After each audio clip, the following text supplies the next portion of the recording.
पक्षी चहचहाते हुए अपनी अपनी नीड की ओर जा रहे थे।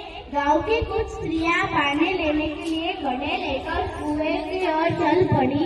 पानी भरकर कुछ स्त्रियां तो अपने घरों को लौट आई, परंतु उनमें से 4 कुएं की पक्की जगह पर बैठकर आपस में इधर उधर की बातें करने लगी। बातचीत करते करते बात बेटों पर जा पहुंची। उनमें से एक की उम्र सबसे बड़ी लग रही थी। वह कहने लगी, भगवान सबको मेरे जैसा बेटा दे। मेरा बेटा लाखों में एक है। इसका कंठ बहुत मधुर है। वो बहुत अच्छा गाता है। इसके गीत को सुनकर कोयल मैना भी चुप हो जाते हैं। लोग बड़े चाव से उसका गीत सुनते हैं। उसकी बात सुनकर दूसरी स्त्री का मन हुआ कि वह भी अपने बेटे की प्रशंसा करे। उसने पहली स्त्री से कहा, मेरे बेटे की बराबरी कोई नहीं कर सकता। वह तो बहुत ही शक्तिशाली और बहादुर है। वह बड़े बड़े बहादुरों को भी बचा लेता है। वह आधुनिक युग का भीम है। यह सब सुनकर तीसरी औरत भला कैसे चुप रही थी। वह बोल उठी, मेरा बेटा साक्षात गुरुपति का अवतार है। वो जो कुछ भी पढ़ता है एकदम से याद कर लेता है। मानो कि ऐसा लगता है कि उसकी कंठ में सरस्वती का निवास हो। तीनों औरतें की बात सुनकर चौथी स्त्री चुपचाप बैठी रही। उसने अपने बेटे के बारे में कुछ न कहा। पहली स्त्री ने उसे टोकते हुए कहा, क्यों बहने, तुम चुप क्यों हो? तुम भी कुछ अपने बेटे के बारे में बताओ। चौथी स्त्री ने बड़े ही सहज भाव से कहा, मैं अपने बेटे की क्या प्रशंसा करूं? वह न तो भद्र सा गायक है, न भीम सा बलवान और न ही गुरुपति सा बुद्धिमान। कुछ समय बाद जब वे घड़े सिर पर रखकर लौटने लगी, तभी किसी गीत का मधुर स्वर सुनाई पड़ा।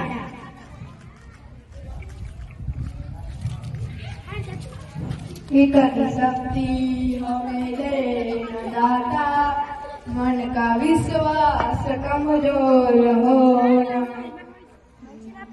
सुनकर पहली स्त्री बोली, सुनो, तुम लोगों ने सुना? मेरा हीरा गा रहा है। इसका कंठ कितना मधुर है। वो कितना अच्छा गाता है। वह लड़का गीत गाता हुआ उसी रास्ते से निकल गया। उसने अपनी माँ की ओर कोई ध्यान नहीं दिया। इतने में दूसरी स्त्री का बेटा उधर से आता दिखाई दिया।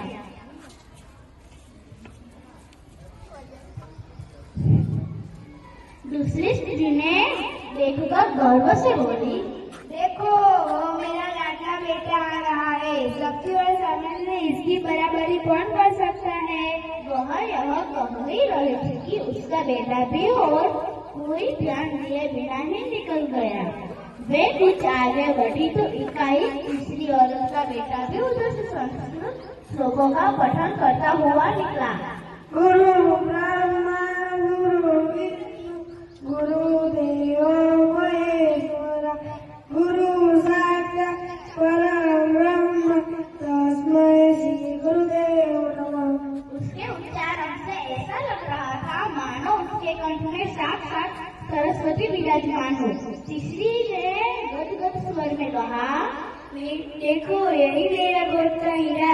इसे कोई गुरुपति का अवतार नहीं कहेगा। परंतु उसका बेटा भी माँ की ओर ध्यान दिए बिना ही चल गया।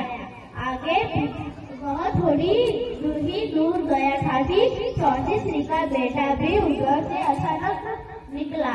वह देखने में बहुत ही सीधा साधा और सफल प्रकृति का लग रहा था। उसे देखकर चौथी स्त्री ने कहा, बहन, यही मेरा लाल है। चौथी स्त्री उसके बारे में ही बात कर रही थी कि उसका बेटा भी पास आ पहुंचा। अपनी माँ को देखकर रुक गया और बोला, माँ लाओ, मैं तुम्हारा खाना पहुंचा दूं। मना करने पर भी उसने माँ के सिर से पानी से भरा घड़ा उतारकर अपने सिर पर रख दिया और चल पड़ा। तीनों औरतें बड़े ही आश्चर्य से चौथी स्त्री के बेटे को देखती रही। एक वृद्ध महिला जो बहुत देर से इन औरतों के पीछे चल हुई इतनी बातें सुन रही थी, पास आकर बोली, देखता क्या हो? वही सच्चा हीरा है।